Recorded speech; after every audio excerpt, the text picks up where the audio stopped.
How did you get your 6 HP? Where'd you roll that at?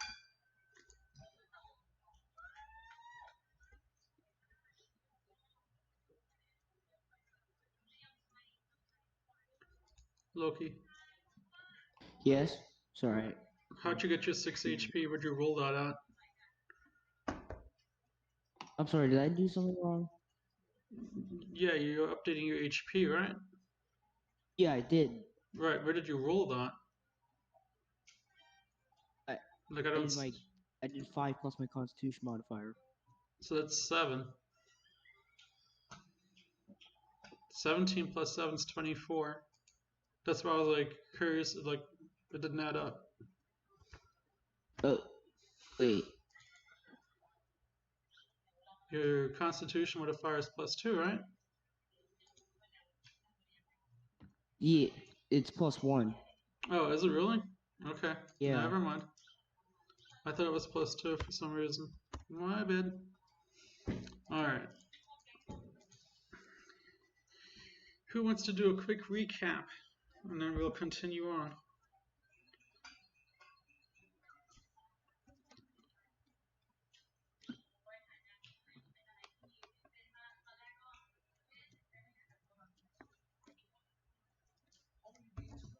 Cole, you want to do the recap? Sure, yeah. So, starting from the, I forget, the hallway after we defeated the troll. Yep. Then we finally, decided that we're going to clear out the goblins from the Citadel. So kobolds gathered up with us, and then we started moving through the Citadel until we got into these. I want to say it was a.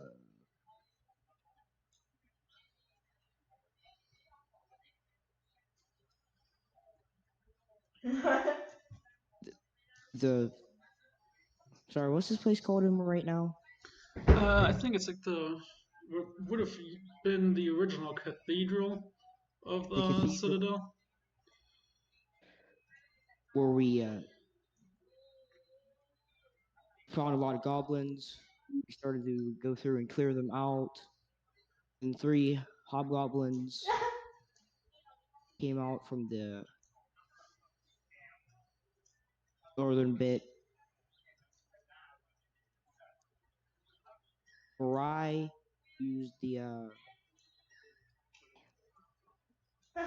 her spell. The hobgoblins basically weren't able to fight the whole time. So basically, killed all the goblins after we beat all the goblins. We let some of them flee. Now the kobolds have moved into the cathedral as their main camp area. Right.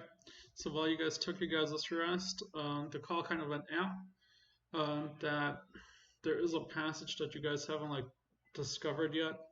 It's just a little bit to the south of you guys. It's like that one dark spot in the map that you guys haven't explored. It's pretty much a passage through the Underdark, and Yusdrayl made the call to let the following kobolds know that hey, there's now more space available for her clan. So the following kobolds did come up while you guys rested and kind of like spread out. So if you like look around, the Citadel is pretty much run by kobolds at this point. However, your little northwest circular chamber is a circular shaft piercing the floor of a 40-foot diameter domed chamber.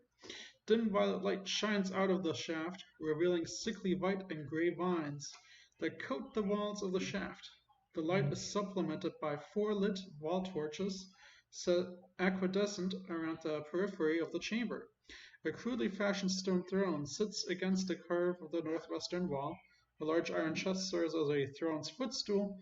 A sapling grows in the white stone pot next to the throne.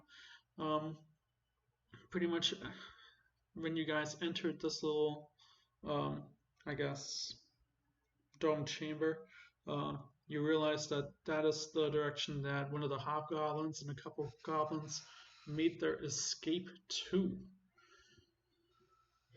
You do see, the vines sticking out of the center of the dome here, and you can see that there has been like several, members who have climbed up and down those vines. So you guys do realize that that is a passage further down into the citadel.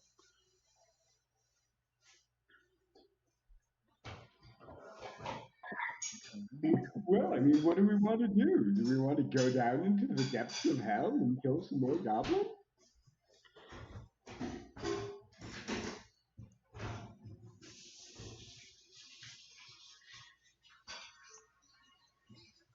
No?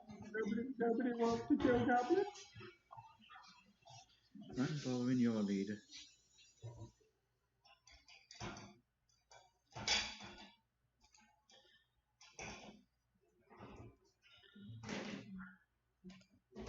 I'm gonna turn you up a little bit. You're coming through like super quiet right now.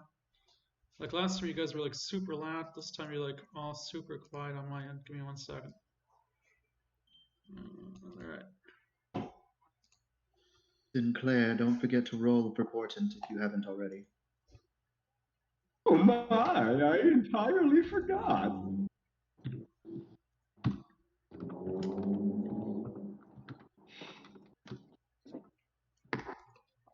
Oh, Hey!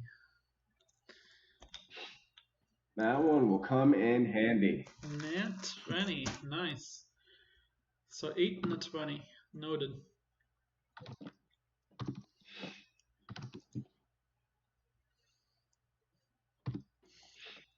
Now, I can give one of our enemies a nat 20 to hit Loki, right? That's a thing that's allowed. I mean, I suppose you could. Oh, shoot. You just aim. You just yell at one of them. You might want to aim a little lower. His armor's weak right below the arms.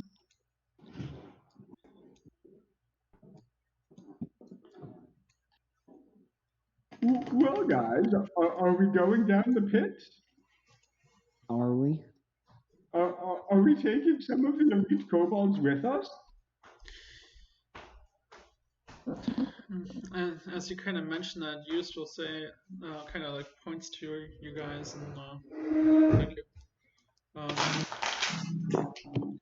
And kind of motions to you guys. They're like, I don't know if we can, assist going further down into the depths. I appreciate you guys helping us out, getting into, helping us clear the upper levels, but the lower levels, we're unsure what's down there, so I can't commit too much of a force to assist you guys.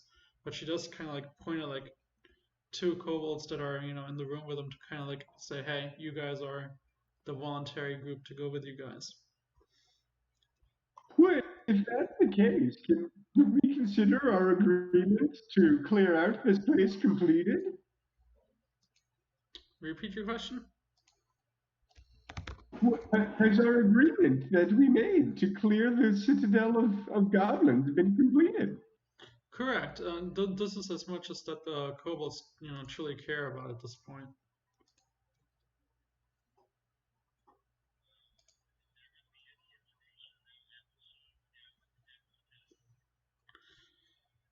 That is pretty much the presumption, correct? That, the further you guys go along with, like that.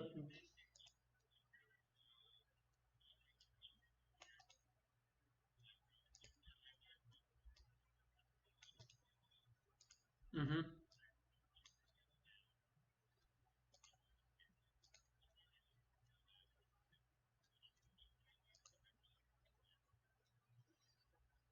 All right.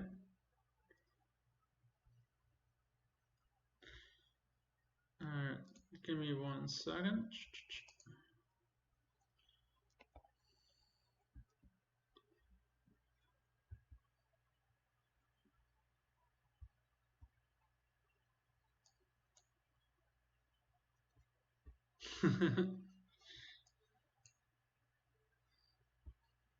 Actually, didn't you guys collect your reward at the end of the? You guys collected your reward at the end of the previous session, did you not?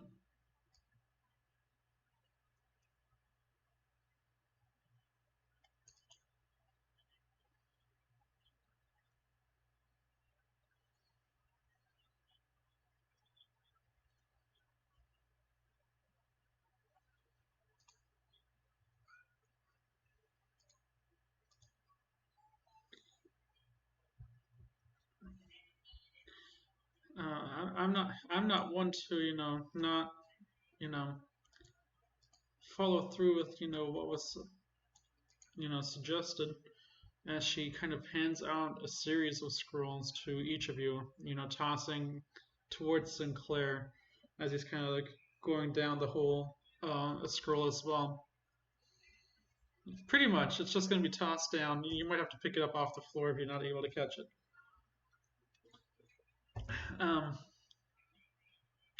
Taking at the look, when you look at the scroll, you see that the scriptic writing on it, moves as if it was a living scripture with the words changing continuously.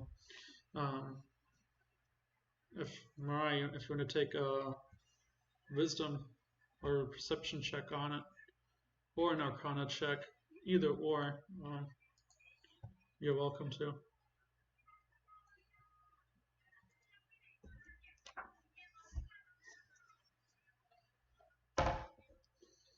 Perception. Ooh.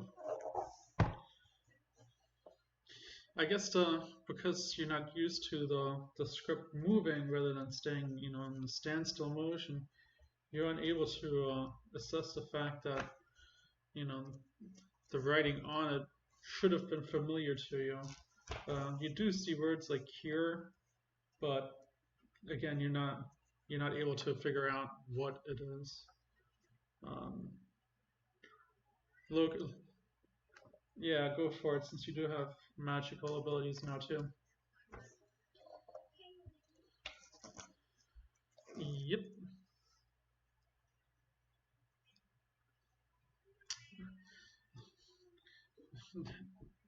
With ease, you read the words upon the script. You can tell that it is a cure wounds spell that you're holding, and you're able to, easily detect that that's what all the scrolls were, even the one tossed down towards Sinclair. Bless you. That pretty much you've all been handed a cure wounds scroll.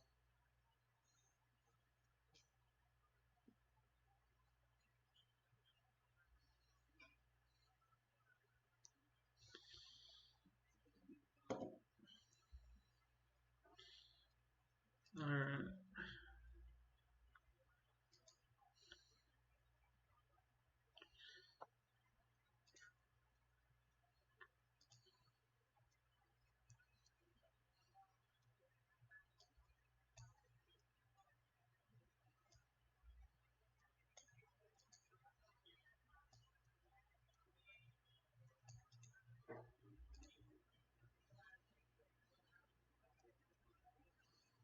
Okay.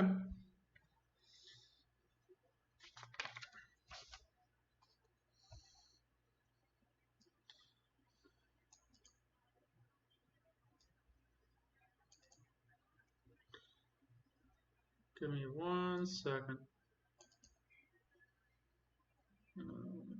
1 second.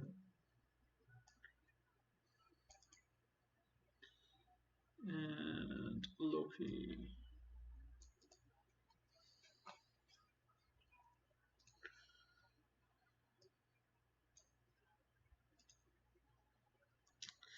Luminescent fungus, shedding violet light, clings to the walls and ceilings of this wider cavern. The air is damp and chilly and redolent with the odors of loam and decay. A layer of earth, mixed with rotten vegetation and the remains of a cave animals, covers the floor. Several varieties of mushrooms and fungi grow on the detritus as well as a few saplings. And as you kind of descend, you guys kind of get slowly used to this, light illuminating further. So I'm gonna slowly reveal the. No, that's not it. Here we go. I'll slowly reveal the chamber a little closer, more to you guys.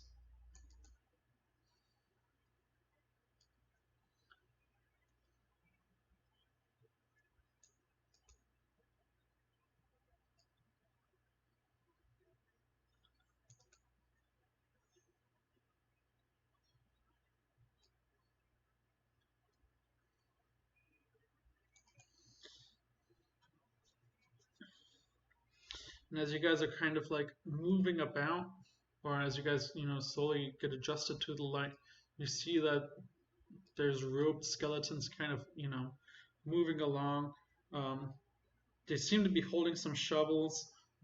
The one furthest away from you guys, up to the north, is kind of pushing like a wheelbarrow. The one to the further side is actually just, using a shovel, digging on the ground.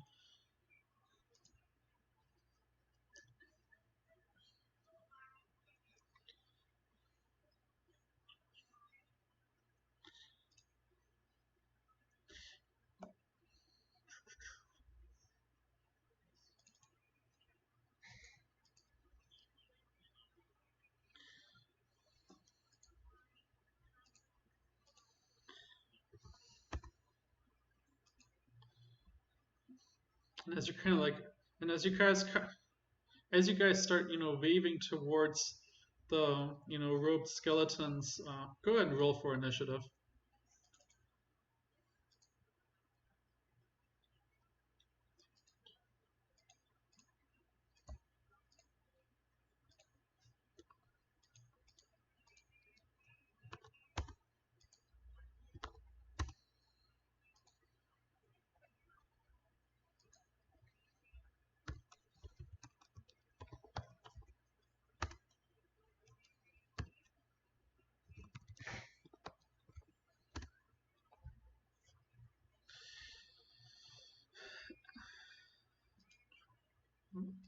That's not what I wanted. Sorry. There we go.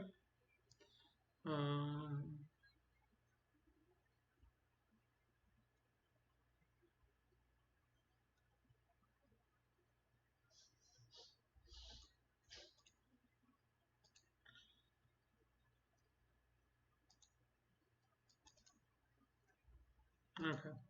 I'll just do it in my head. So it looks like it's going to be Sinclair, then the skeletons. At that point, it's Loki, and then Mirai, and then the twig plights. So, no, you're looking at two robed skeletons. If you want to make a perception check, you can investigate the two twig blights to be twig blights. But for now, you only ascertain the two skeletons.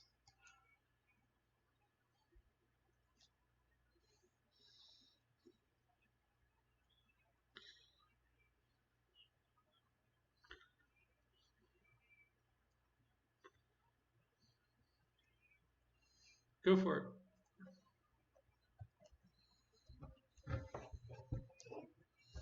It definitely will hit.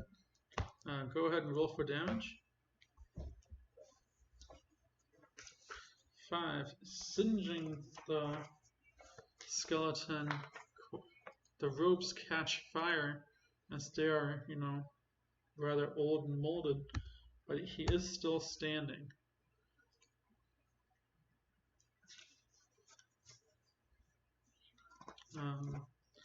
Having been attacked, he kind of drops the wheelbarrow he was initially holding, and he will move on towards 5, 10, 15, 20, 25. Close enough to Mirai to go ahead and swing his sword. Roll 1d20. Does a 19 hit you at this point? I know, like,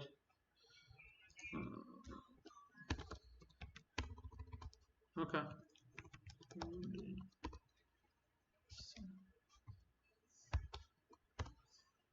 Hitting you for 6 damage.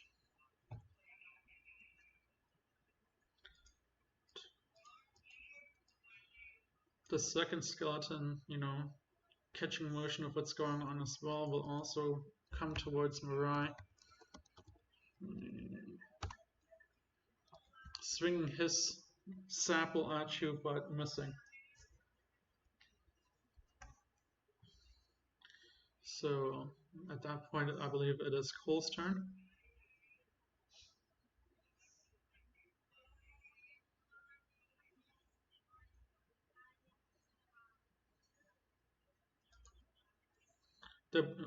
Everything is still alive, but yep. Go ahead and roll to hit. You definitely hit. Go ahead and roll to wound. 9. Slashing with your short sword, you chop off what would have appeared to have been the cross section between, hip and spine, causing the skeleton to kind of like fall in half and stop its movement altogether. It doesn't appear to be moving at all anymore.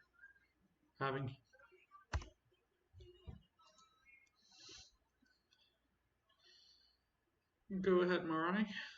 It is your turn.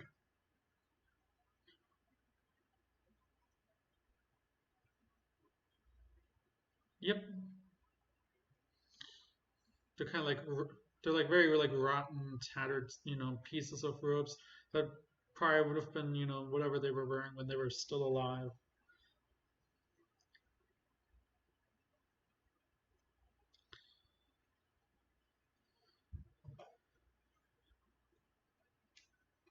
Definitely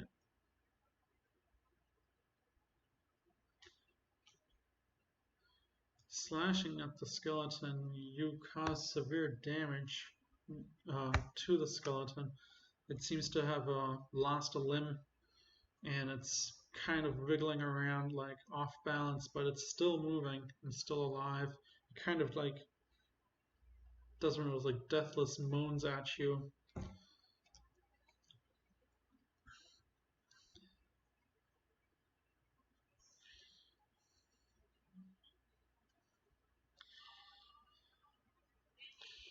And while you guys have been preoccupied kind of slashing at these roped skeletons, there's a scuttle of movement as one of the bushes kind of like scurries up towards Sinclair, attempting to slash at, your face.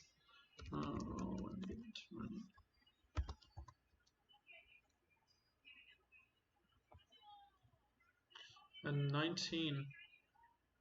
I think that should hit, right? Slash.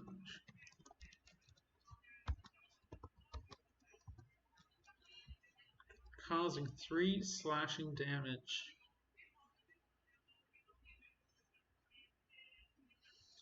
While the other plight kind of like scurries up to Loki, trying to slash at his back from behind.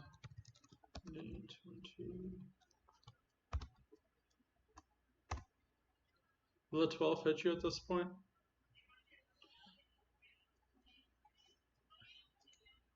No. What's your AC? Just so I can like write it down real quick. 14? Perfect. And Mirai, you said yours was 19.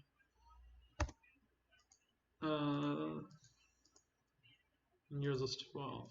What's your HP, Mirai? Post damage.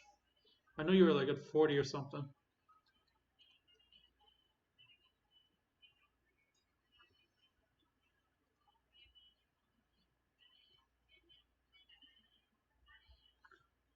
Right, and you took how much damage? 6? So you're down to 25?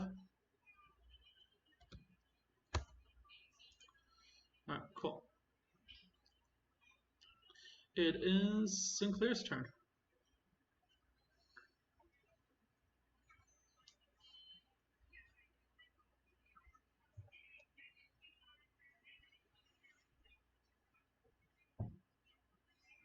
Okay.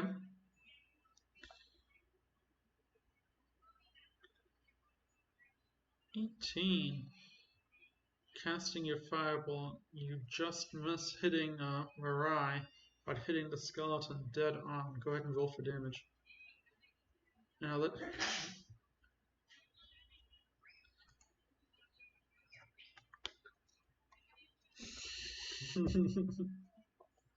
All right. No, go ahead and roll that damage though with advantage.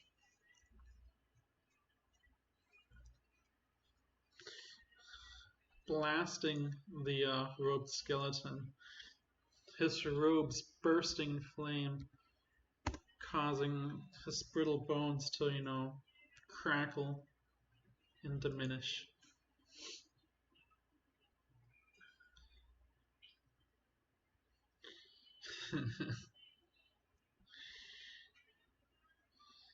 I believe it is Loki's turn.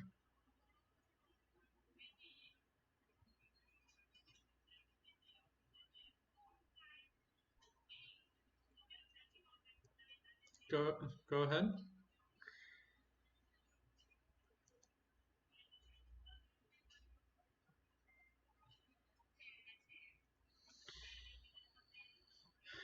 Casting your fireball,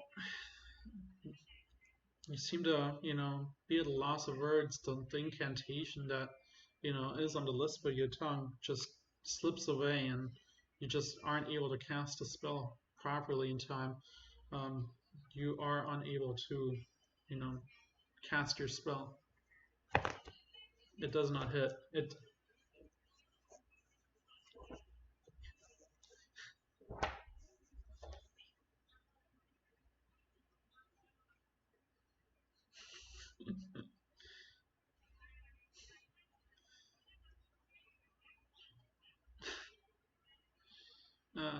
Go ahead, Mirai.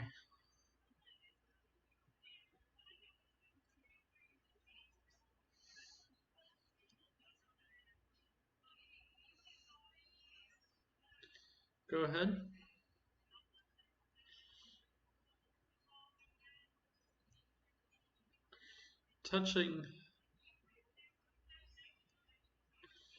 Reaching your hands out to, touch the blight. Instead of, touching it, it more reaches around and kind of like slaps your hands away, kind of like bracing your arms so that your touch just doesn't physically touch it, but rather gets slapped away. And as it kind of does that, it kind of like slashes across your arms. But it seems your bracers are more than capable of, defending you and keeping you safe. While the other twig blight tries to slash at Loki once more, having, been able to distract him enough to, miscast his spell. You said a 14. Your armor is 14. So,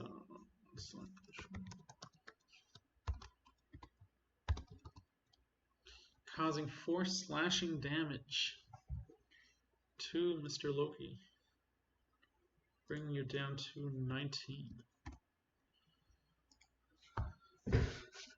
It is, I believe, Loki's turn. No, Sinclair's.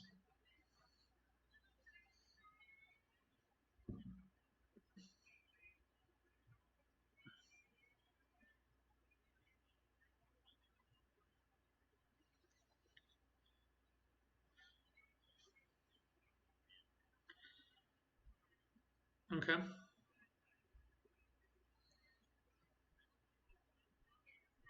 It's where Houdini officially. Yeah. He'll fly around it. 17. Go ahead and roll with advantage for damage.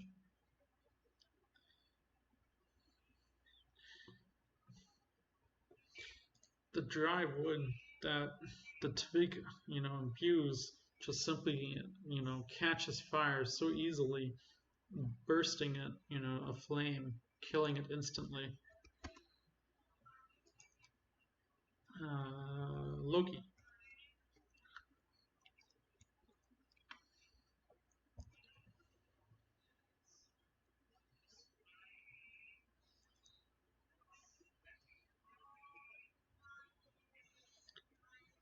You're dashing? Okay.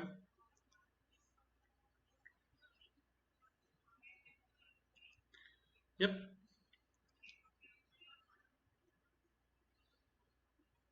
14. Go ahead and roll for damage with advantage.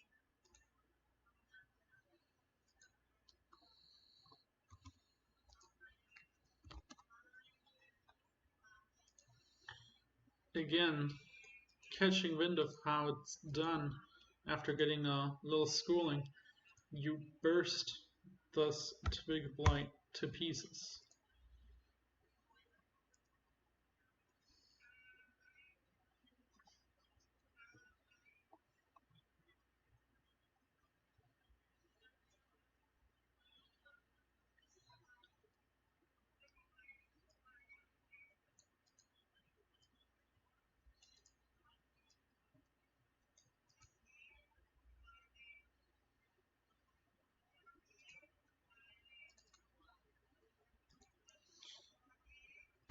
Did you take damage, Sinclair?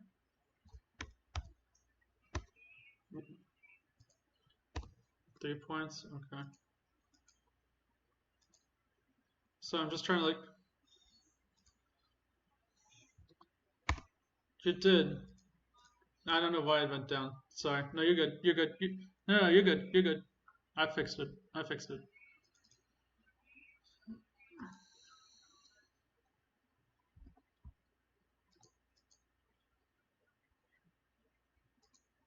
I thought you were at 26.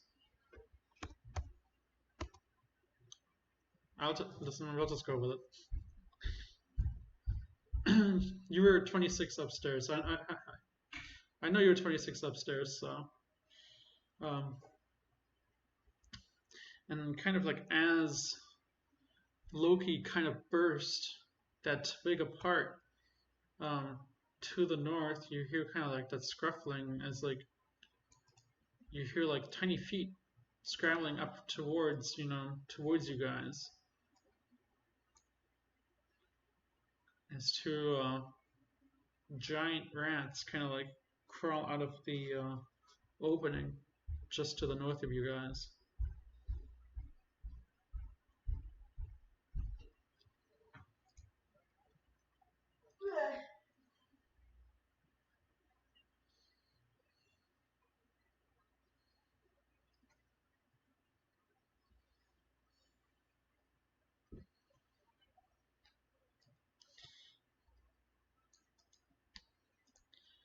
And as you kind of say that, you hear the stomping of feet come towards you, into the chamber as well. You see this, like large, um, you know, what appears to be a bugbear, kind of, like whistle, and kind of like, I'm just gonna go with common. With the common language, he kind of, like whistles and and yells out, "Grip, Fang, go!" Go ahead and roll for initiative.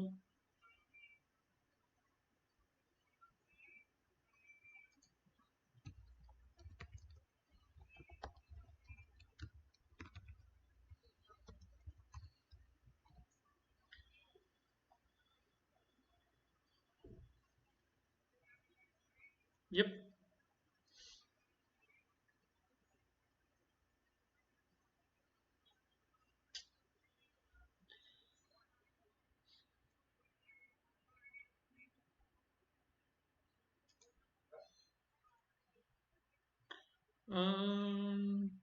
Why didn't Colts pull over? Hey, Cole, or yeah, Cole.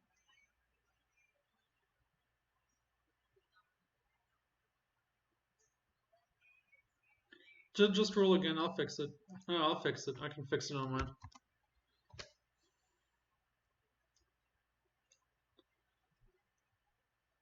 I fixed it on my thing, so I know it's 20. So it's gonna. So with Loki's fast reaction of hearing this bugbear kind of scream, "Grip Fang, go!" He looks up to see that the bugbear has this like crown of antlers on his head and is kind of pointing at him directly. So it's Cold's action.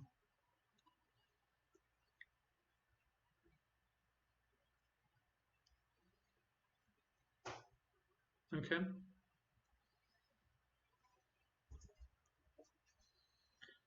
So you're trying to split up your attack? Go for it.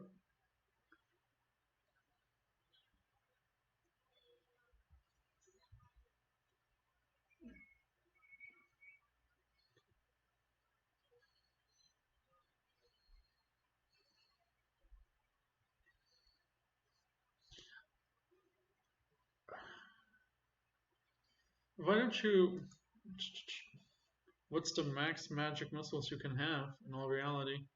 Is it 5 or is it... It's 3? So go ahead and roll a 1d3. That's how many magic missiles you produce, and then we'll roll for damage for each magic missile. So first roll a 1d3.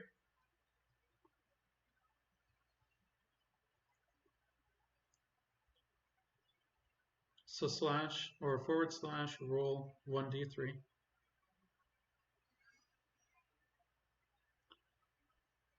Max amount, beautiful.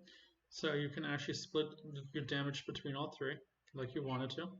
Go ahead and roll the first. So that's hitting the first rat to the front.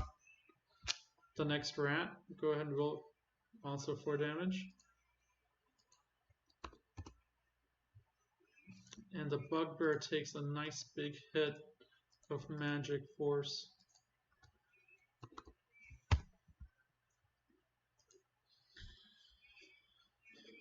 The bugbear, definitely annoyed with what just happened, kind of rushes straight at Loki. And he will go ahead and take his, rather large club, swinging it at you. Roll 1d.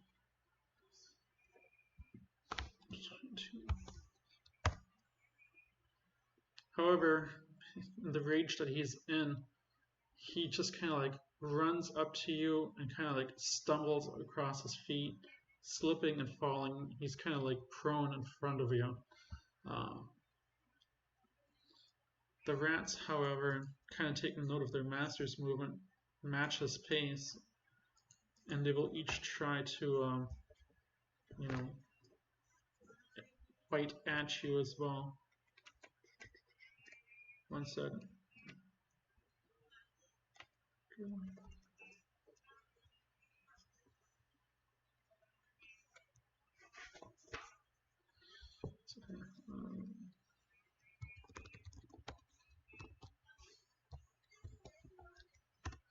The first just not being able to do anything. The second also not able to bite at you. Sinclair, your turn.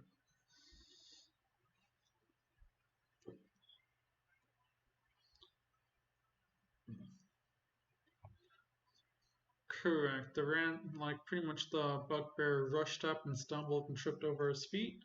He's lying prone at Loki's feet. The rat's kind of like heeding the master's calls, kind of like following his suit.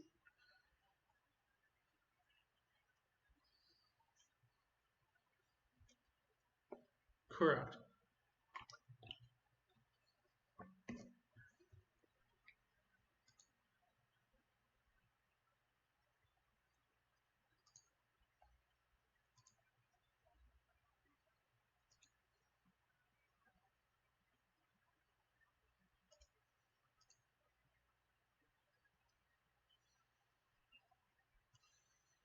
Okay.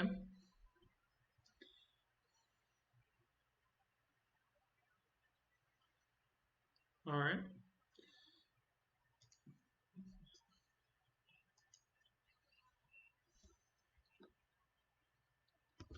15. Changed. Noted.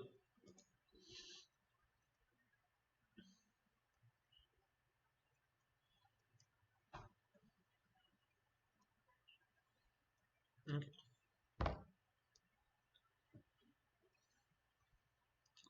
At that point, it is Mirai's turn.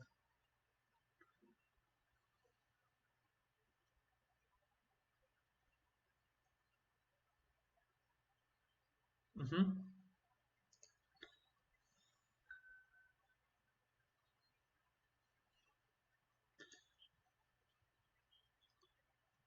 Yeah, I was gonna say whatever you're casting is gonna be cast with advantage. 24 definitely will hit. Go ahead and roll for damage.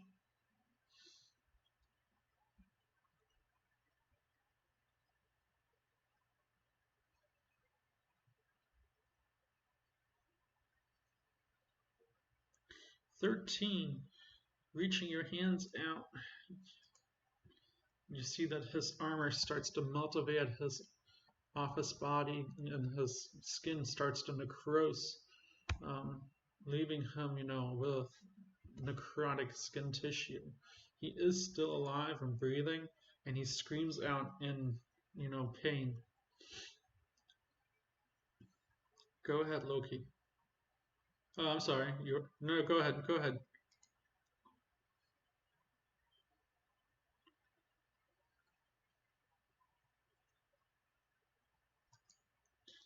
Go ahead.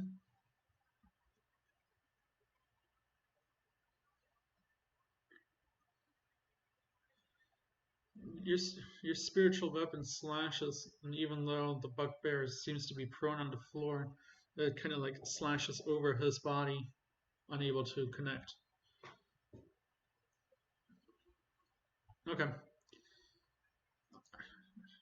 Yeah. I'm just gonna give you a second, Houdini here.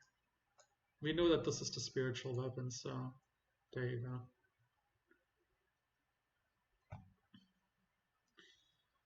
Go ahead, Loki.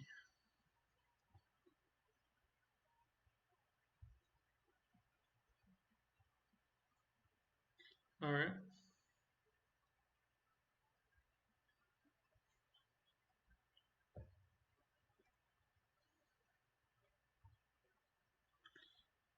So the short sword will connect. Go ahead and roll, and both hit. So go ahead and roll damage with the short sword. 9. With the bugbear kind of just laying in front of you, you kind of just do one of those like stabbing downwards motions that just goes straight for the jugular, killing the bugbear, all the while slashing out with your dagger. Go ahead and roll for damage with the dagger. Killing the giant rat that is to your right. The remaining rat, kind of sensing that everything has just gone wrong, kind of runs towards Sinclair. Loki, go ahead and make a advantage attack. Or an attack of opportunity.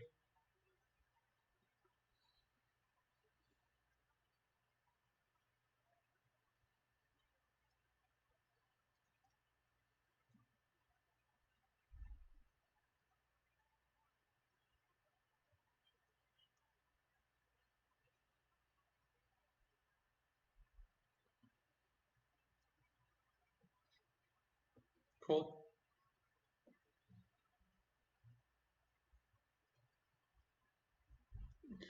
Yeah, I told you, go ahead and make because the rat kind of disengaged off of you after you killed pretty much everybody else, you have an attack of opportunity.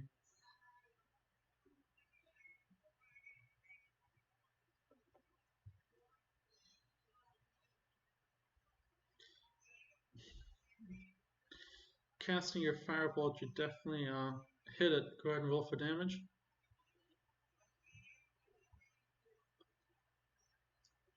So before the rat was ever even able to head towards Sinclair, its bursts of flame, killing it.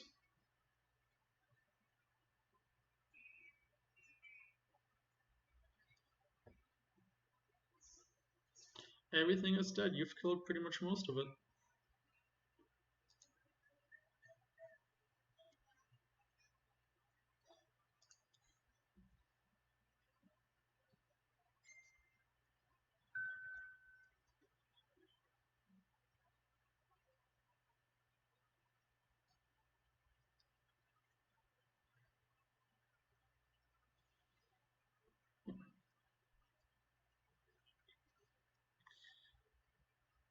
Just as a heads up, the Mirai is reloading real quick. His computer just took a... Oh, okay, you guys see the message too. Okay, just making sure.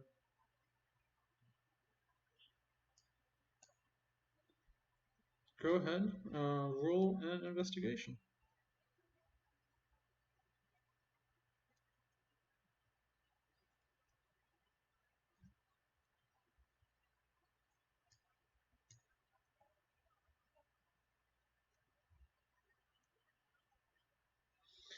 Going through all of his personal belongings, you know, every little pouch, anything that wasn't necrosed off of him already, you kind of pick up this helmet slash crown made out of antlers off the bugbear's body that seems completely just decorational. That if you wish to, you know, use just for decorative purposes, you're more than welcome to.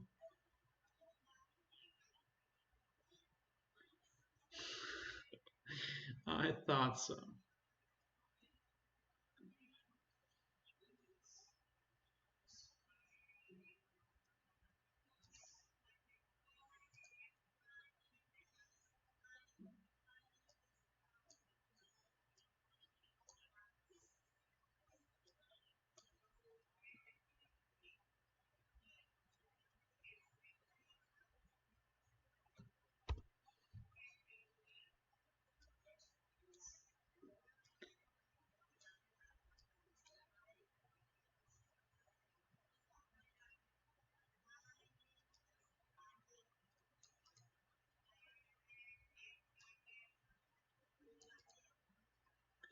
Alright.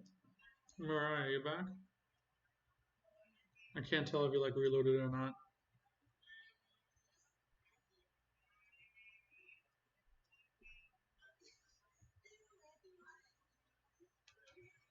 Okay, while he's reloading, I'm gonna grab a quick bottle of water. 1 second. It's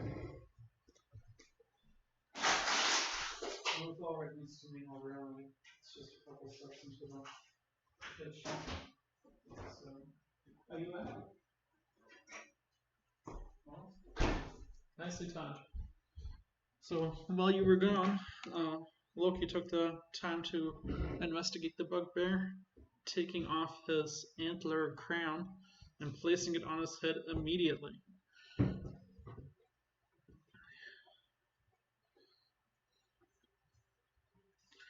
The rat was blasted by the firebolt.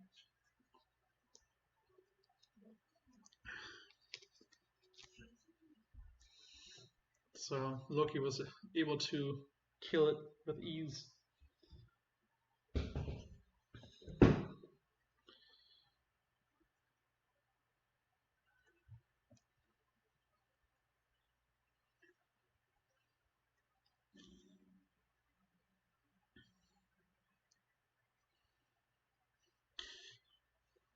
So this room is just covered in, you know, some small bones from what appear to be some smaller cave animals. Otherwise, the floor is pretty much covered with mixed rot and vegetation. That the skeletons seem to have been kind of like pushing over, you know, tending to, as well as where those twig lights were standing.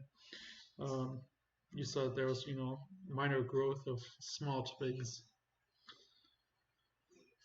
Other than that, there's nothing else of use that you can ascertain off of this room.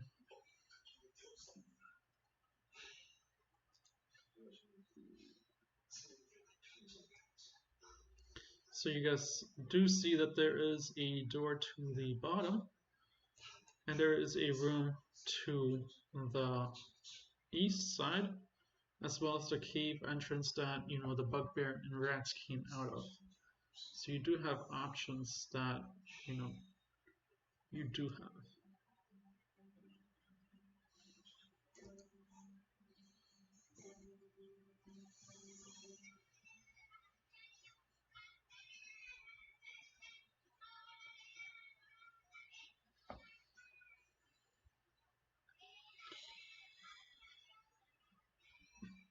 So as you kind of push the door open, the door kind of just like falls apart in your hands.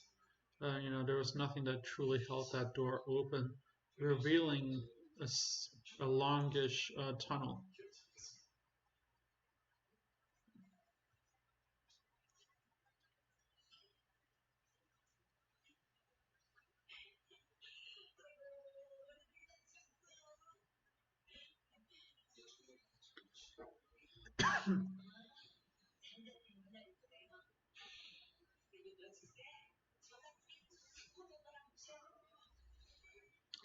um, as you kind of touch the door handle, you notice that it's locked and it's not something that you can just easily open. So as you kind of like jiggle the door, you do notice that it's locked.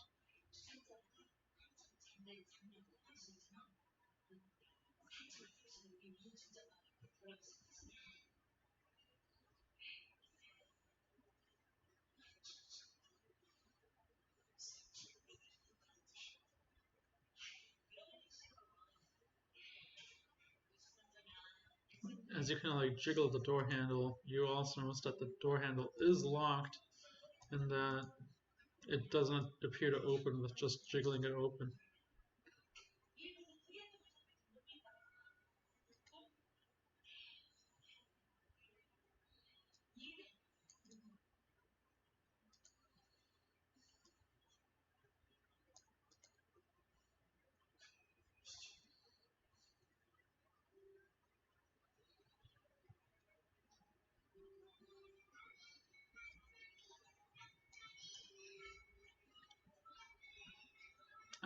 I'll be honest, I did not catch a word Cole just said. Repeat that.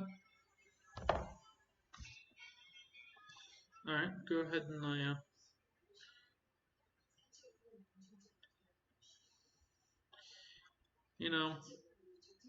as you kind of put your thieves' tools into the lock, you can tell that the lock itself isn't so much locked, it's more jammed, and as you kind of wiggle your handle thinking you're picking the lock, you just kind of like crack it open, revealing that the door, was never locked to begin with, just could have used maybe a little bit more oil than it needed. As you kind of open this door though, you open up a small little, here, 1 second.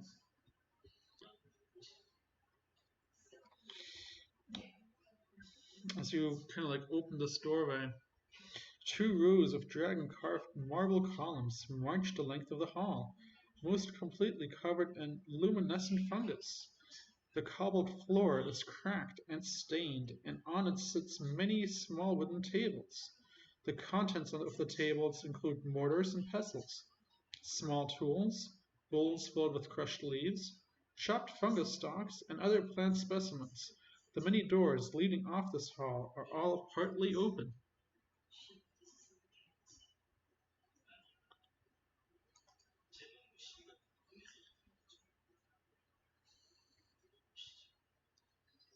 Go ahead and make a. I'm sorry, go ahead. No, you were about to say something, so go for it.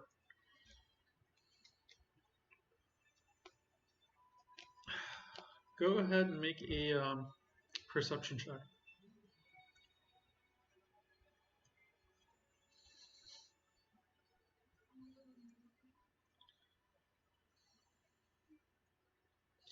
kind of like as you're stepping through the doorway, you hear that there's like crackling of a small fire. There's light that seems to illuminate kind of through one of the doorways here, and you also kind of hear the sounds of what appears to be snoring coming from one of the further back doors. You can't ascertain whether it's the middle doors here or maybe possibly even the back.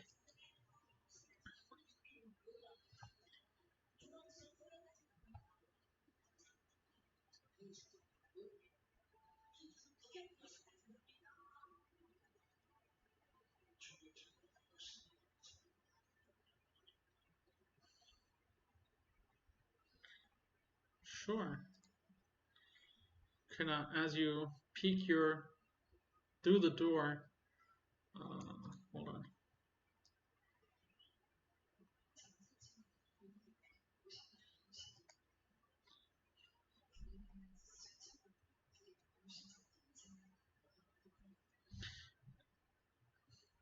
As you kind of like peek into the door, you notice that there's two goblinoids, like looking at what appears to be a table with a giant rat kind of like pinned, you know, its organs kind of like pinned to the side, his arms kind of like tied to each corner of the table, and what appears to be is like some rotten flesh, kind of just spewing out of the body of that giant rat.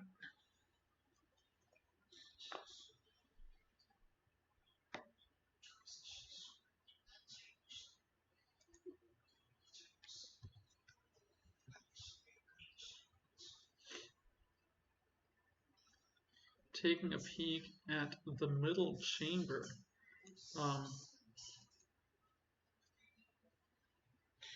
you see that there's two common-looking goblinoids working on the workbench. You see that there must have been like what appears to be some crude-looking armor that they're kind of like hammering away with crude-looking tools. You can't really make sense of what they're doing since they're hammering on some leather, but the leather definitely doesn't appear to have any kind of metal on it, so whatever the hammering on that leather armor just makes no sense to you personally.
What's your alignment again, Loki?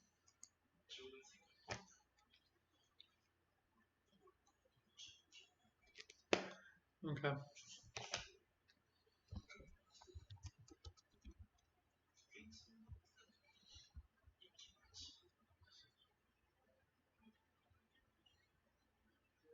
Okay.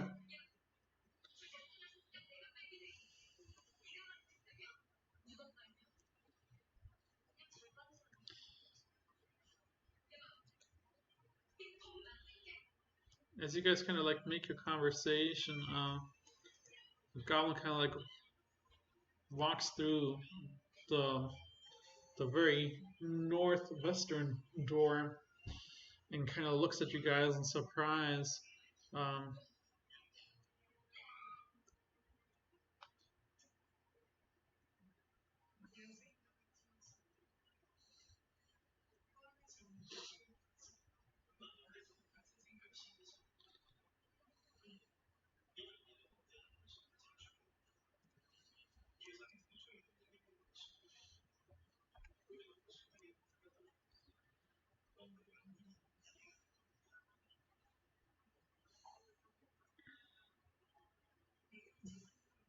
You know that's like two different things what you guys are doing, right? You guys aren't on the same page.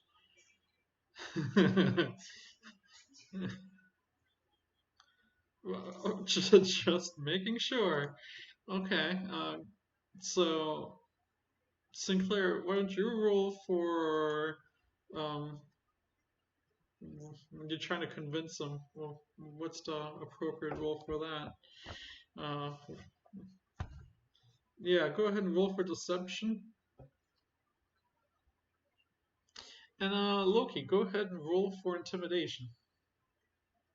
And we'll see which one works a little better. Well, Loki kind of like yelling at him, "Hey, I'm not here," or "Get the hell out." The goblin just kind of like looks at you and still stunned surprised that there are, humanoids within this area to begin with. However, with Loki able to wave his arms around and saying, "We're not here," um, gives the impression that you guys must be just some very funky lucid dream. And he walks back into the room where you definitely hear some more snoring going on.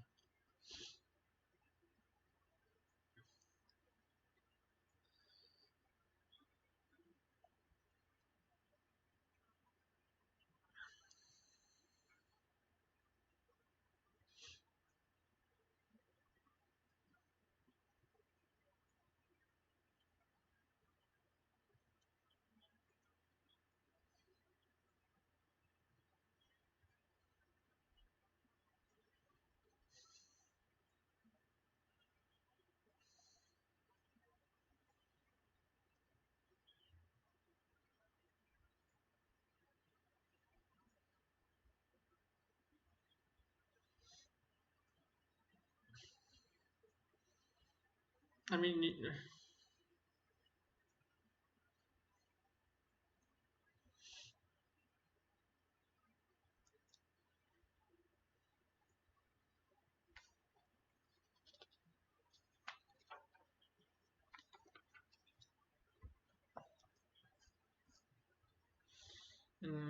as you kind of poke your head into the room, uh,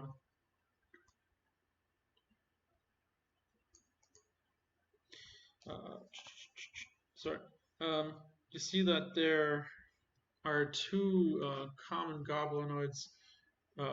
They're holding what appears to be some crucial mashing and straining type tools as they're kind of like straining and mashing what could only have been, the potential for maybe some grapes, but as they're kind of stomping around in small little buckets, mashing little grapes that do fly out. They definitely look like they're rotten and you know nothing of appeasing to you guys. That anything you would want to like pick up, drink, look at. If you want to make a quick investigation roll, you're welcome to.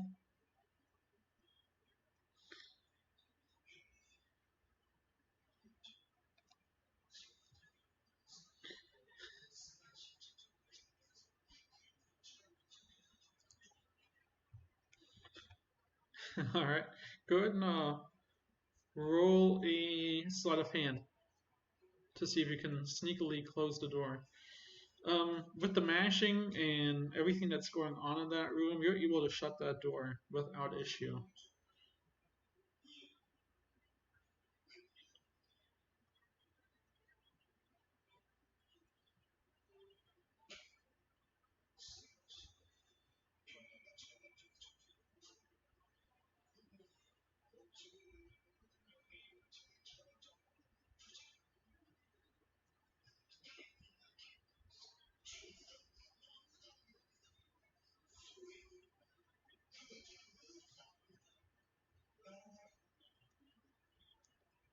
Yeah, we hear you. So look at. Go ahead. So when you sneak in, when you poke your head through the door, um, the snores that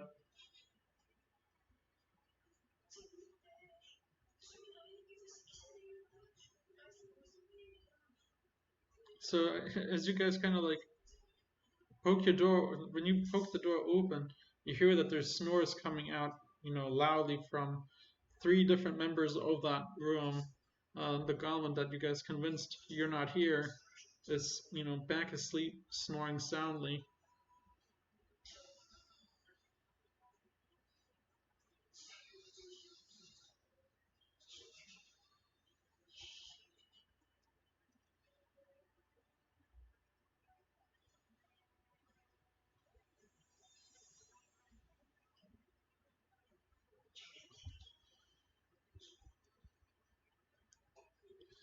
As you guys walk towards the cave,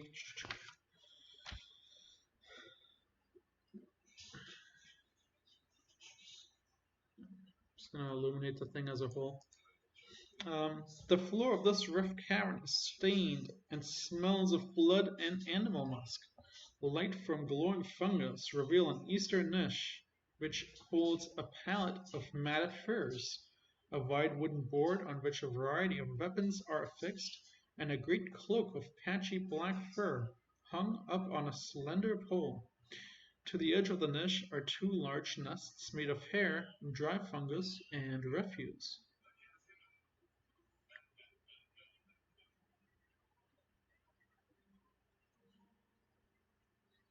Yeah.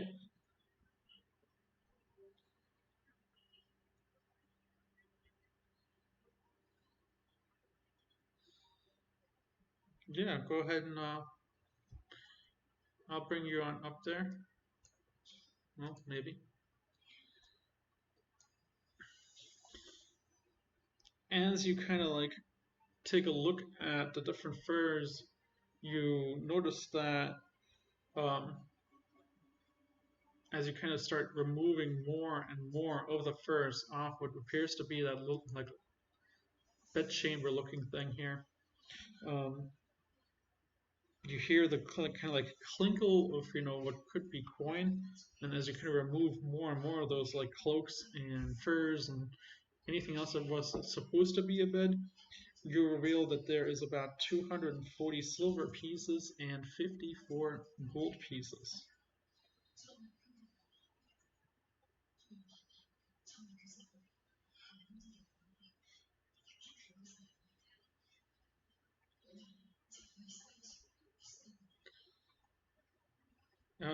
Okay, so I'm just gonna make it 80 silver pieces for everybody.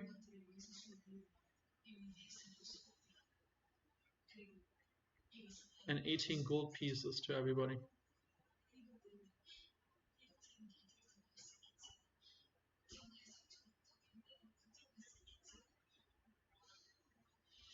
So the furs themselves, when you like look at them, they seem to be, either rotten or moldy or just so tattered that the value of it truly is nil. But the cloak, looking at the cloak, it just appears to have been like a traveling cloak of sorts. Nothing of, true fancy material, but something to keep, the edge of the wind off you as you're traveling out in the, environments. Correct.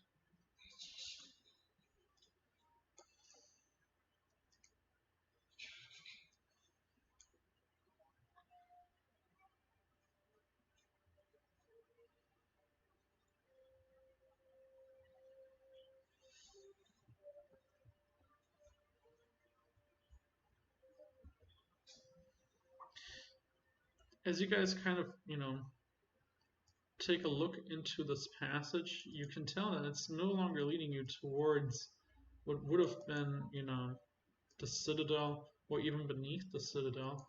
And it appears to be an entrance towards what could only have been a correlating chamber to the Underdark that the kobolds also used to gain entry into the citadel.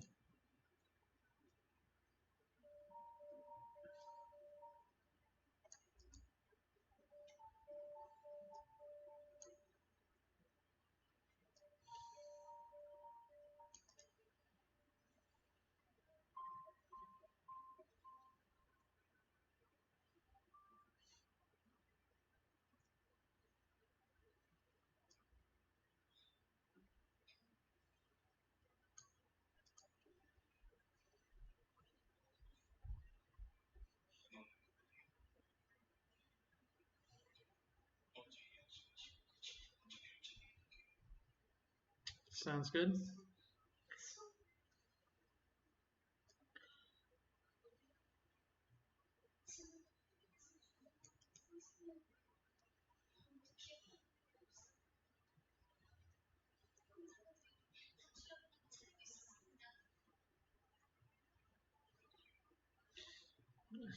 As you guys kind of approach and go down this long hallway, you notice that the footsteps just kind of like stop, and where would have been a bridge, it seems to have collapsed away in a giant rift that would most certainly be falling into your doom.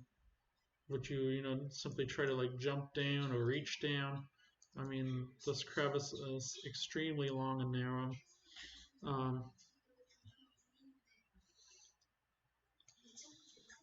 A rift opens here, its debris strewn floor 2 feet below that of the corridor. 20 feet below the corridor. No phosphorescent fungus grows in the rift. The corridor continues past the rift, though the opening of the rift has caused it to shift 10 feet to the west.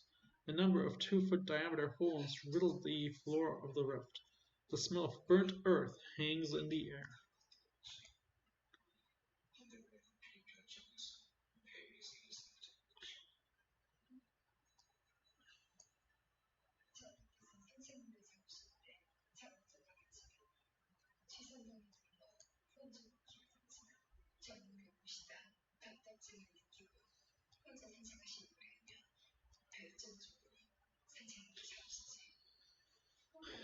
And so you're having Houdini like kind of investigate? Sure. So flying Houdini kind of across this rift, you notice that there is a kind of like rope ladder that's kind of like strung from the bottom. I cannot think. One second. There was kind of like a rope-ish looking ladder hanging from down here that leads into a darkish corridor. Again, there's nothing that's illuminating this passageway. However, you do ascertain through your dark vision that there is a door blocking your path.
No!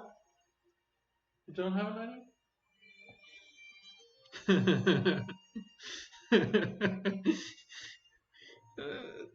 That was like nicely timed. Go ahead, what's your idea?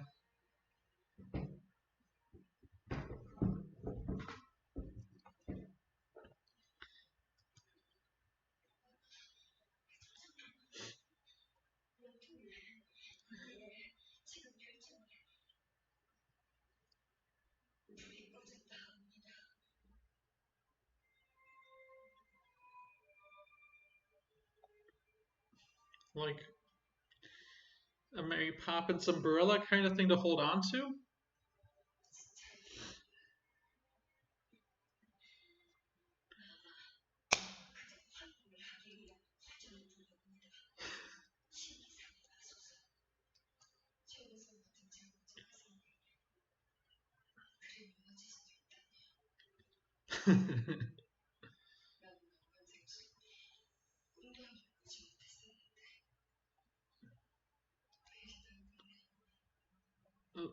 Loki, what are you doing? Are you still up by the bug, or did you walk back up to the Bugbear cave, or are you participating with the shenanigans here?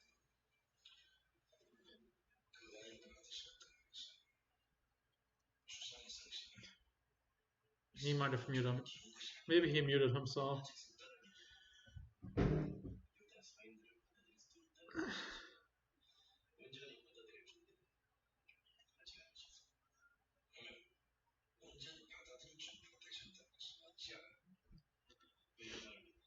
No, no.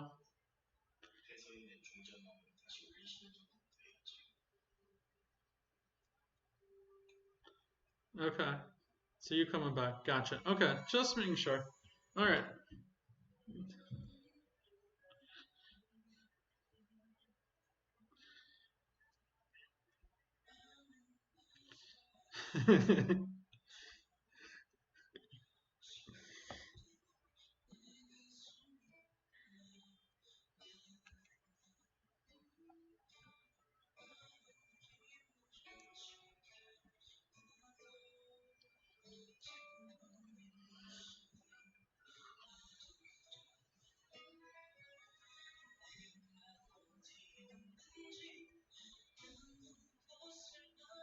That's just about enough.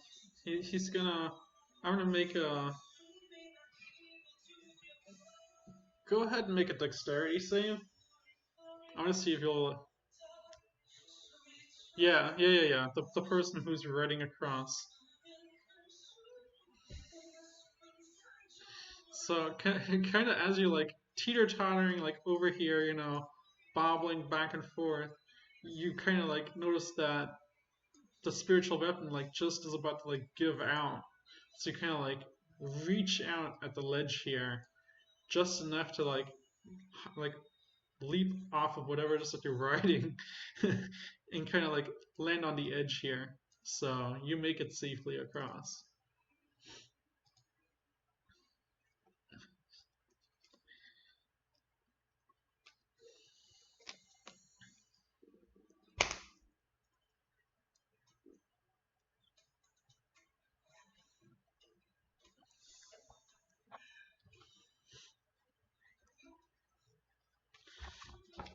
So you do have some spikes, I think, in your backpack that you guys can use to like ascertain the rope to the wall, and you do have like I think a small hammer and stuff like that.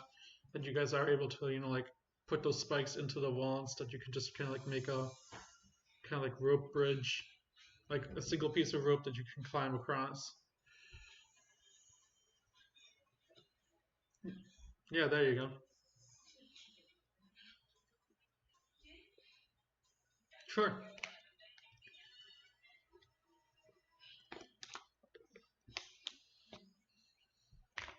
Go ahead and make a strength check.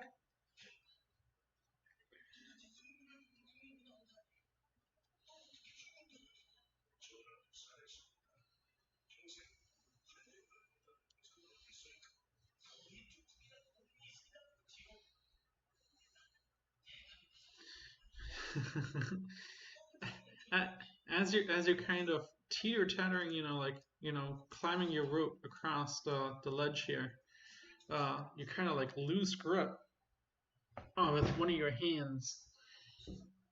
Go ahead and make a dexterity saving throw. Why is that serious? It's like a good 20-25 feet, easily.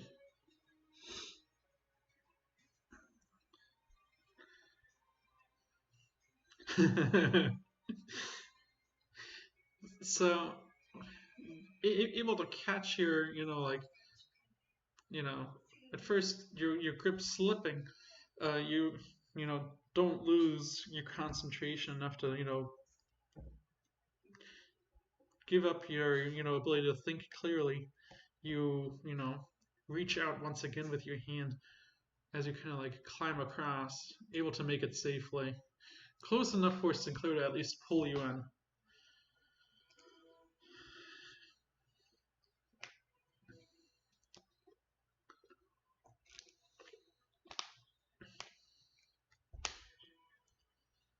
There you go.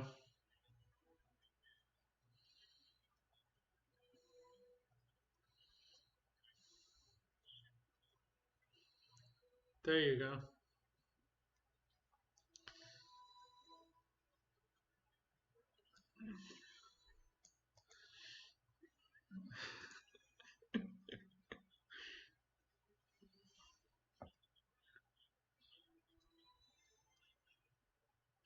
Okay. So you want to use your dexterity? So you want to use your dexterity? Go ahead. Leaping on top of the rope, you easily are able to maintain your balance and just climb across it without any kind of thoughts or issues. And you know, leap back off of that without issue.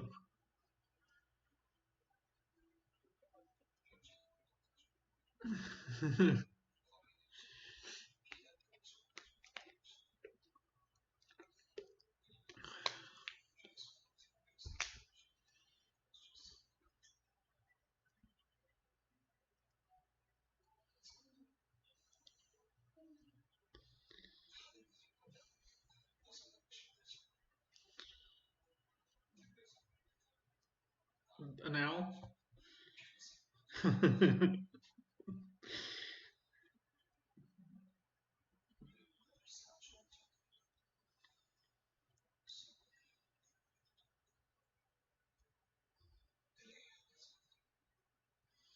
So as you kind of like approach the door, you notice that it's a giant stone tablet or like a giant stone like door that isn't locked in any sense. There's no keyhole, there is no door handle.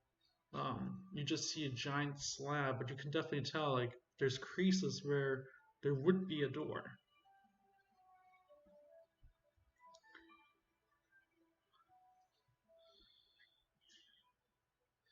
Go ahead and make a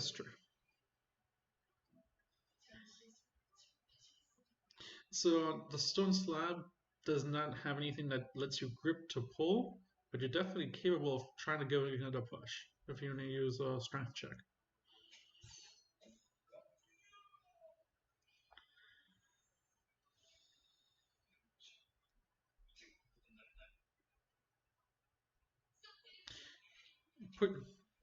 Pushing and pushing on the door, you notice that there's a small like crease, but not enough to make like a difference. There's not enough for you to even like put like anything sharp in between the slab of stone from where the door would appear.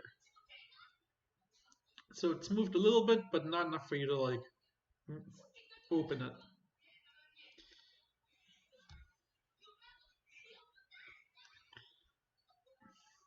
All right.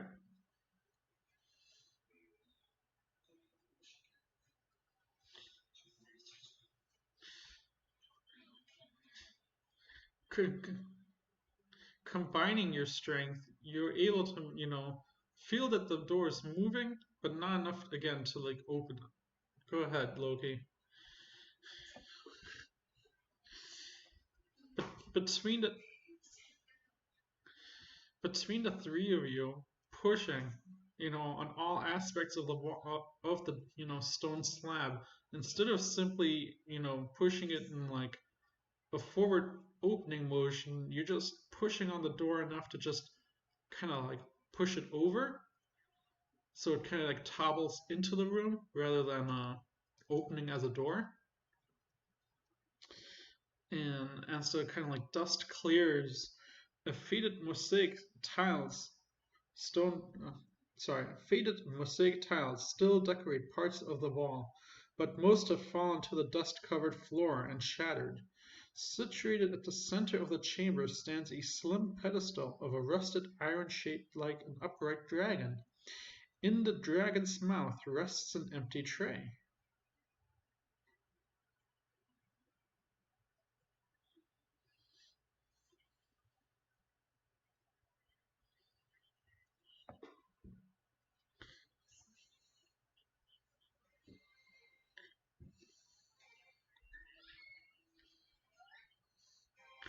So looking around the room, you see that this used to be an old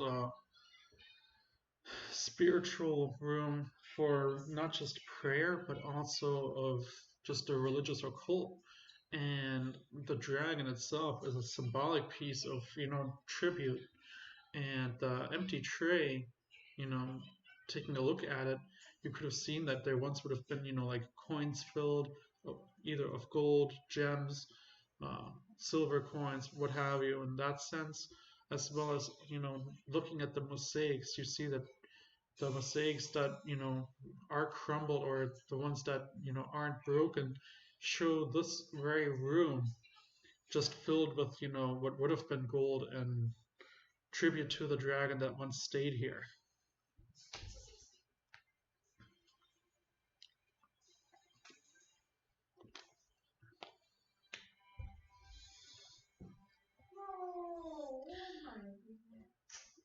As you kind of like place the copper piece into um, the tray kind of like lowers by the weight of the one copper piece.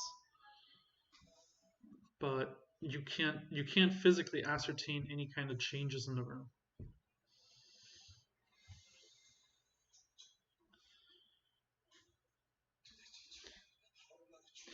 And as you guys both kind of like start filling, gold pieces,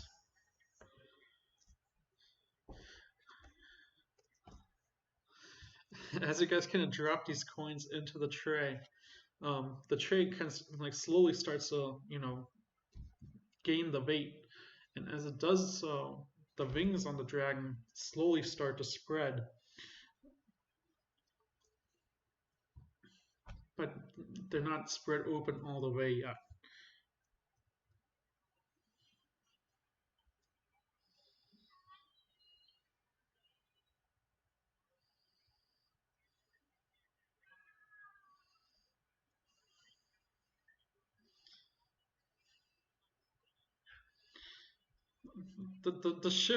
The shift of one silver piece, you know, doesn't ascertain too much weight difference on the tray, so there's also not any noticeable difference in the wing movement of the dragon statue.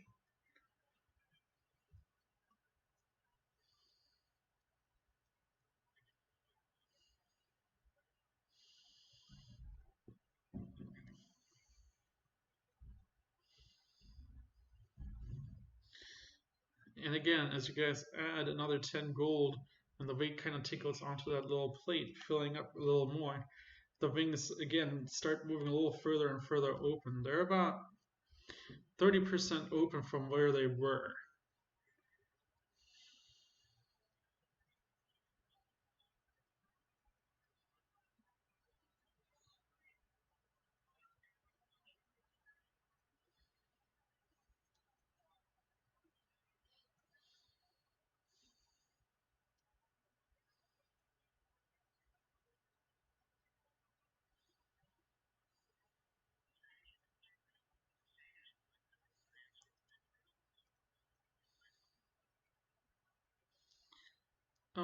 The jeweled idols.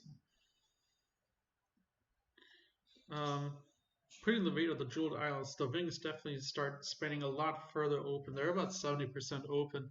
I'm sorry, what were you going to try and place in there, Sinclair? Uh, okay. Is that the so so as you place the bag of sand on the plate, the the weight of the teller kind of like reaches all the way to the bottom, and you hear a click, and out of the wings kind of not necessarily fall off, but kind of lean back enough that you see with where the wings kind of had been closed before. You see now on each side of the wingspan two golden sticks sticking out of the like wing side that were kind of like held within prior, but you can't ascertain yet.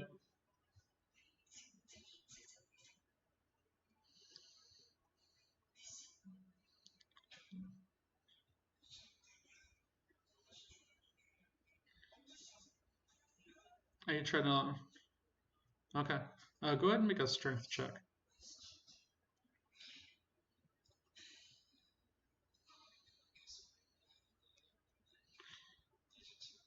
Okay. What about you, Mirai?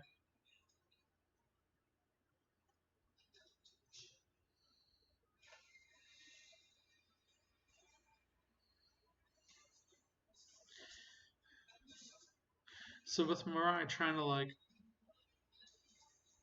gently kind of pull the what appears to be like a golden shaft, well, as he tries to pull on it, um, he notices that there's not very little wiggle room before it kind of locks back into place. Whereas Cole or Loki, while you're trying to yank out with the pure strength of your that you have, again you reach a certain point and then it locks back up, almost like the two shafts need to get pulled out almost with the equal level of strength.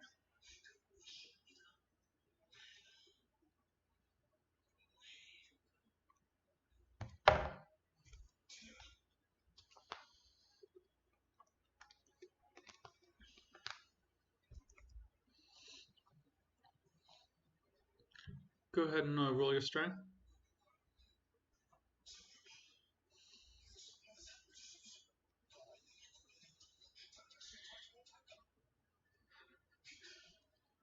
Again, as both of you try to use your strength to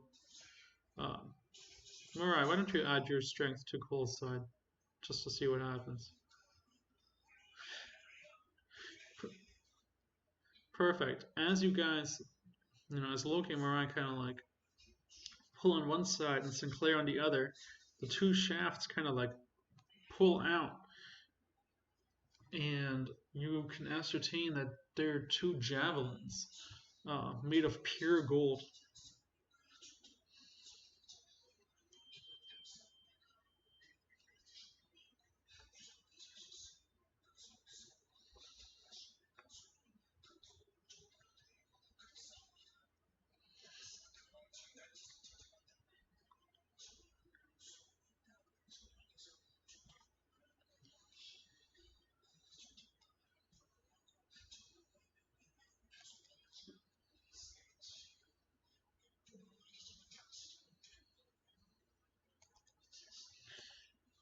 And as you kind of like pick up your gold, you see that the wings kind of shrivel back in towards themselves.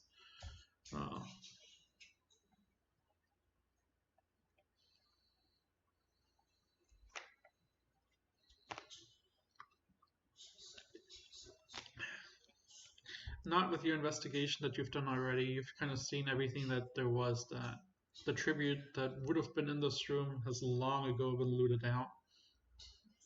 So there's nothing else of value to be seen here.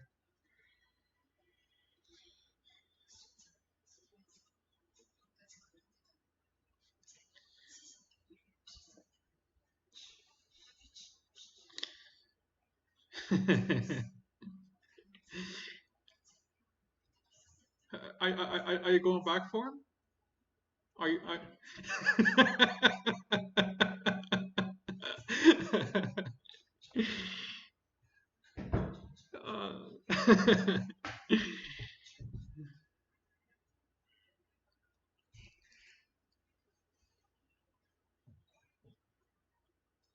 So there is a rope ladder here at the bottom, right?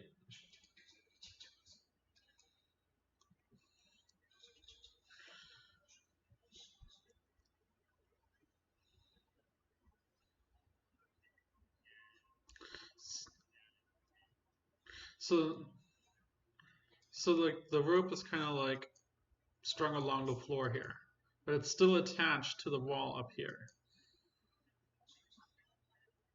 Okay, just making sure.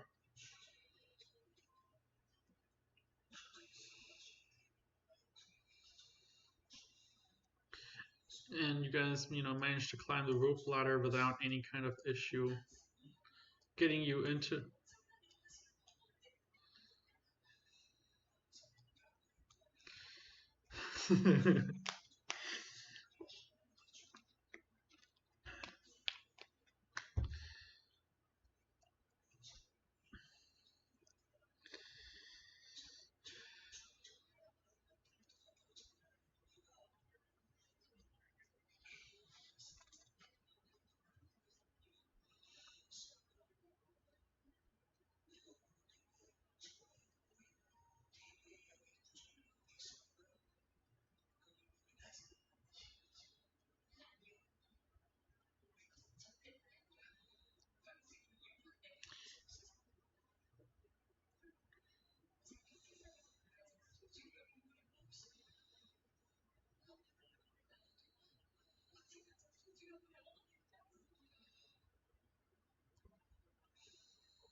And as you guys kind of like make your way back here, the rift widens, creating a cavern-like chamber. Small 2-foot diameter holes riddle the node. A dim, fiery glow shines out of one of such holes.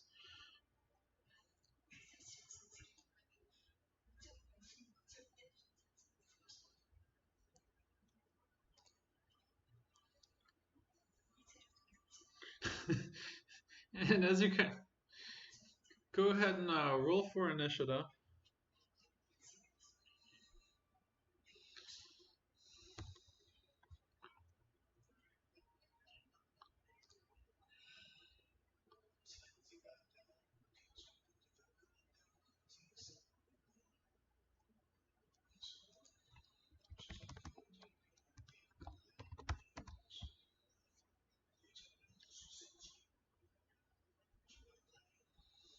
Well,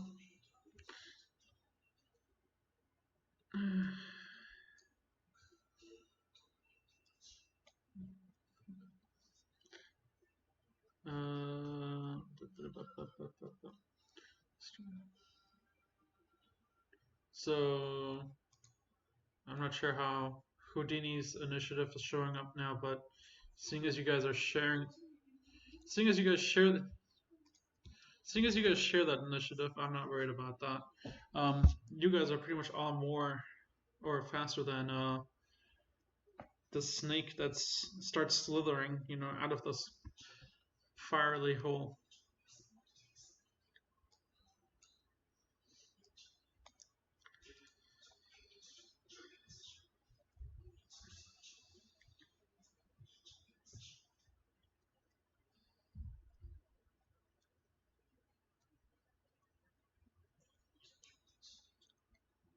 Correct, hence the initiative.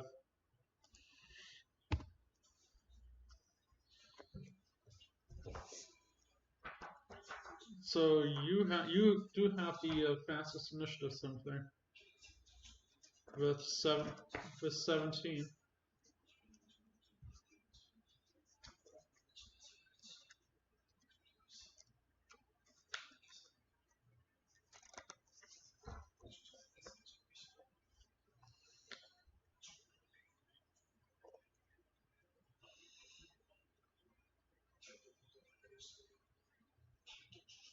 Okay.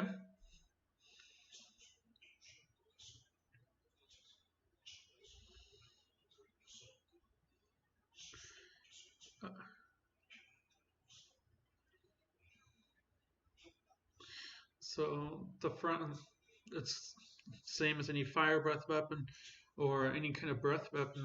It's gonna shoot out in a cone. Um, First 5 feet, then 10 feet, then 15 feet. So standing where you're standing at, it's gonna be in the blast. Correct. It's gonna be in the blast zone. It reaches out about 20 feet. And you would roll for auto damage. However, it does still get the chance to do a dex save where it is for half damage. It's always going to take some kind of damage.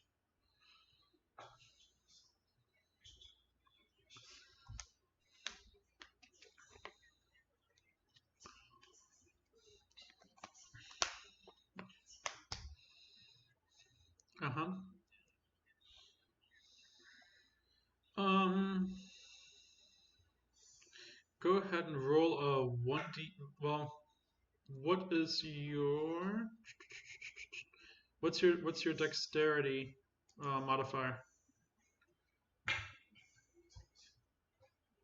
A 2. So go ahead and roll a 1d8 plus 2. I'll let you use your dexterity as when you kind of move your head, back and forth as you're kind of spewing out your frost breath as your additional,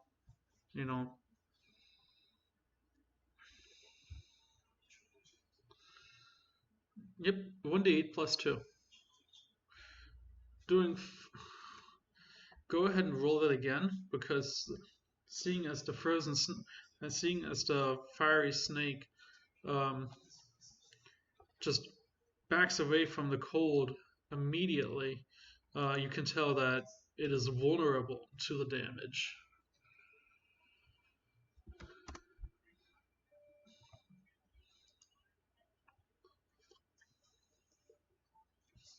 And I'll let you guys decide who wants to go next, whether it's Loki or Mirai.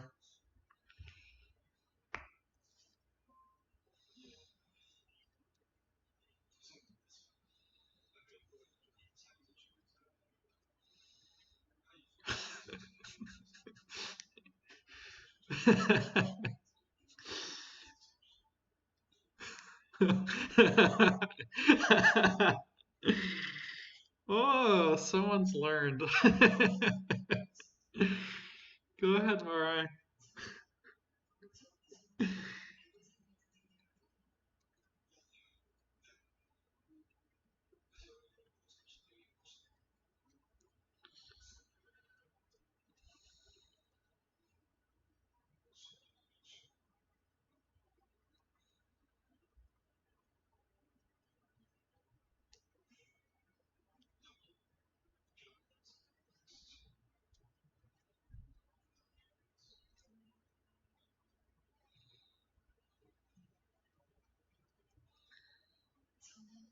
Alright, roll I think it's a 1d6 plus your spellcasting. So it's 1d8 plus your there you go. 7 wounds.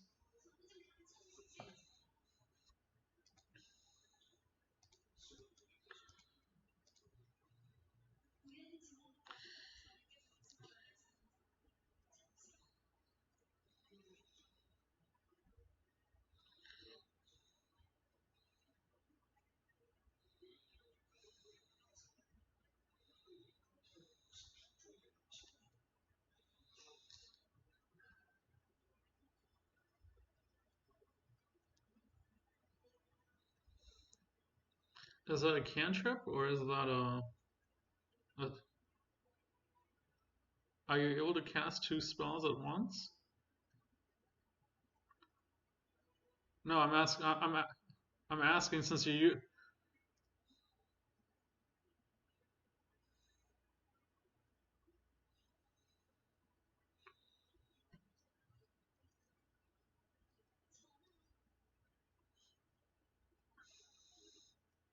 okay. The snake, having like semi recovered from the cold that just got spewed across it, lunges out towards Mirai, trying to take a bite. I should roll 1d20.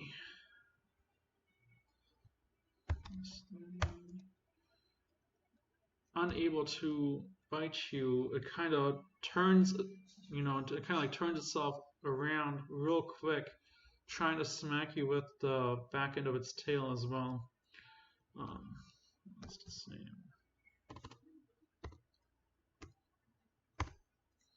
Also not able to cause any true damage to you.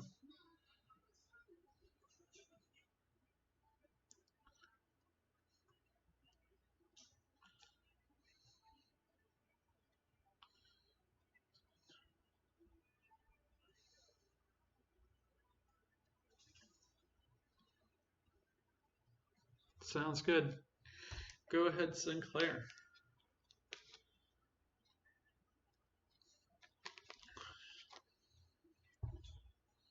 Go for it.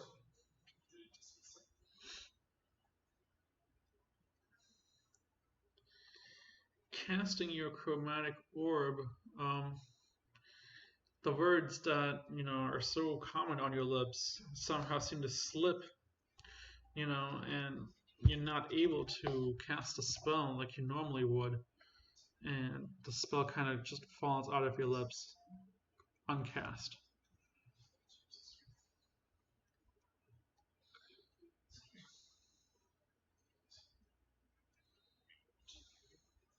You were within range.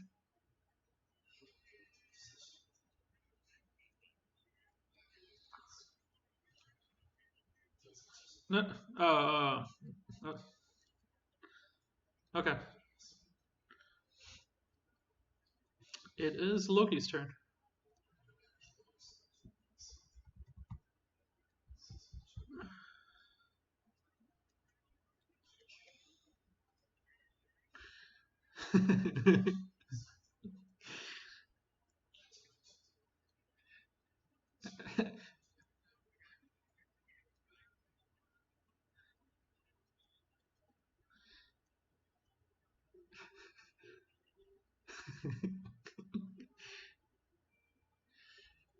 With the encouraging words of Loki, he hides behind the rocks, telling you guys are doing a great job. Go ahead, Mirai.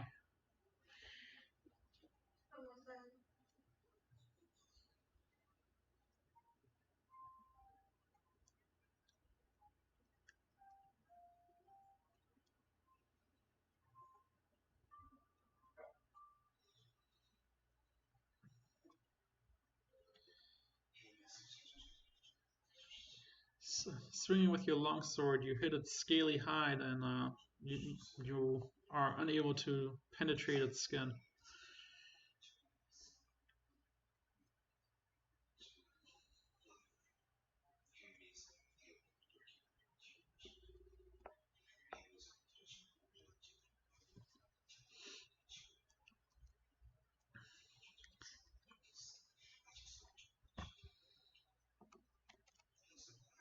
All right. Bolstered by being smacked and thinking, hey, he can take this fight on after all. The fire snake kind of lunges back out to try and bite at Mirai, hitting with a 21, doing.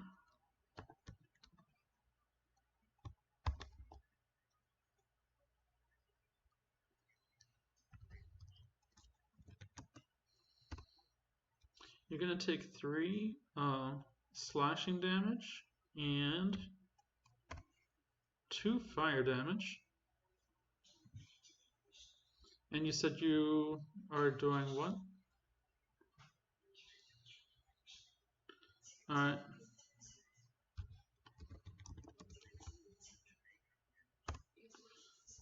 15. What's your spell casting?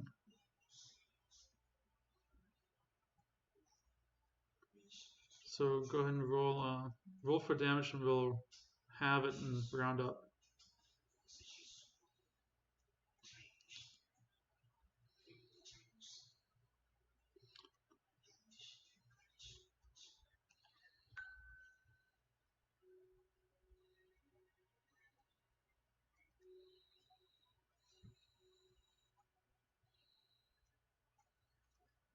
Go ahead and do it.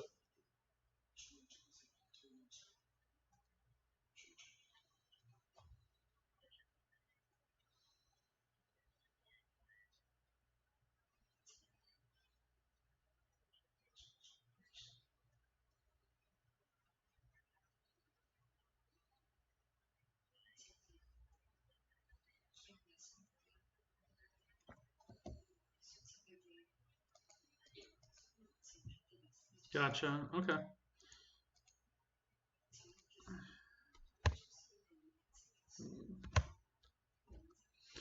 And then it's still going to try and attack you with its tail.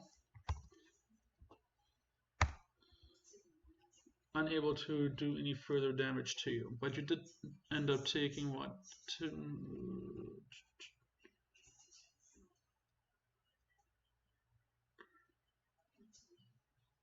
Perfect.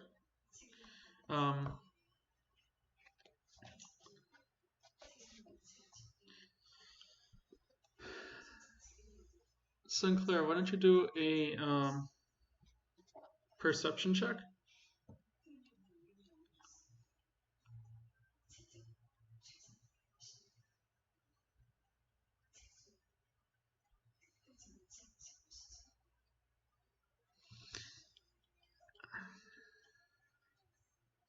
Nine.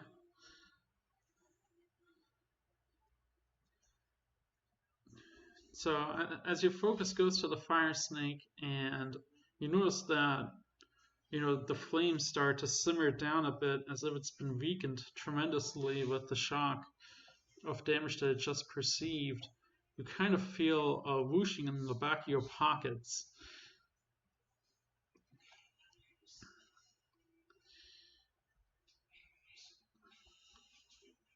Go ahead, Sinclair. It is your turn.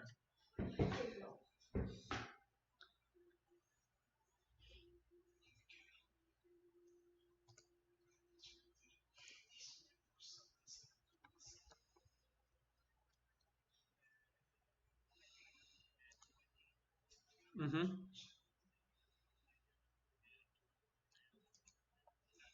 Alright, roll for damage.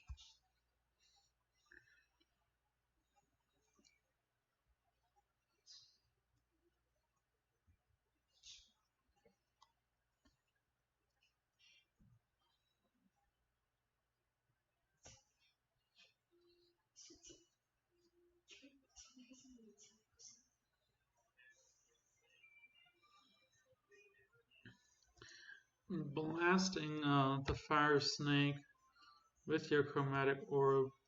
It's frozen into place. Its skin, you see, starts to crack under as its body, as the flames that normally keep it alive and heal, they seem to freeze into place. And you notice that the snake will no longer move at this point. It is dead.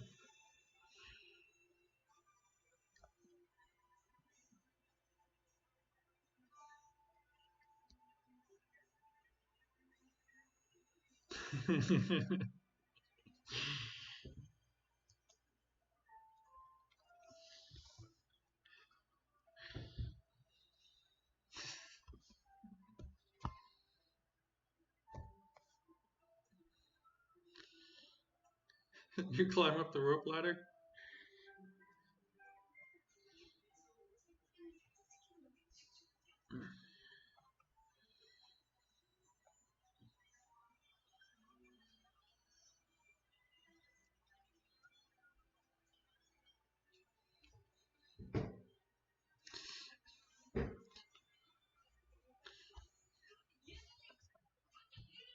And as you guys kind of take a look at the fire snake, the eyes that seem to have been aflame before have turned to a sparkly blue, and as you look at them, you notice that the eyes themselves aren't eyes at all, but two giant sapphires.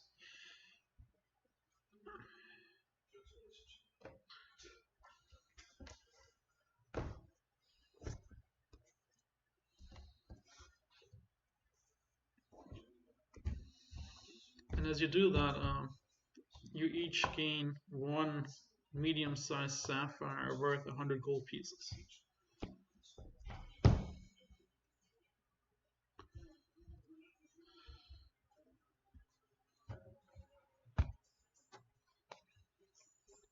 Alright, boys. It is about that time, though, of 8 o'clock. It's a little past 8.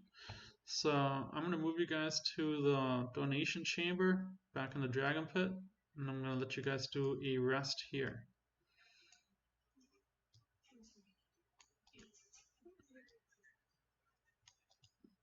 Go ahead.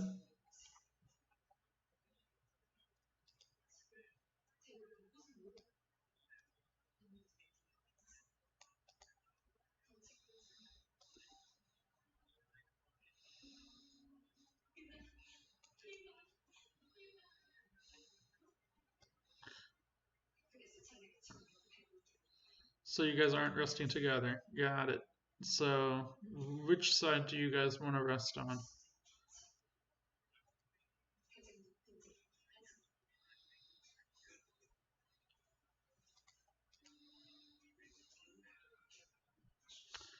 Noted.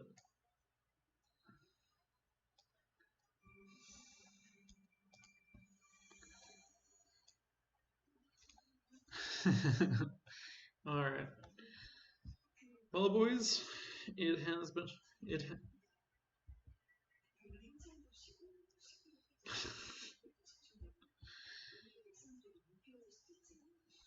All right. Well, it's been fun.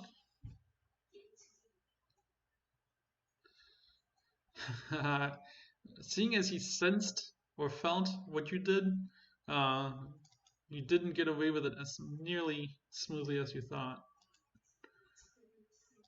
You just think you did. You just think you did.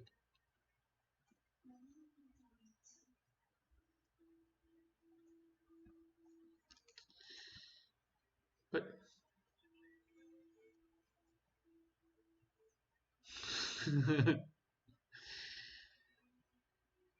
all right. But yeah, it is getting to that time. So I'm gonna hop off here. I thank you all for coming to hang out. And we'll continue on next time.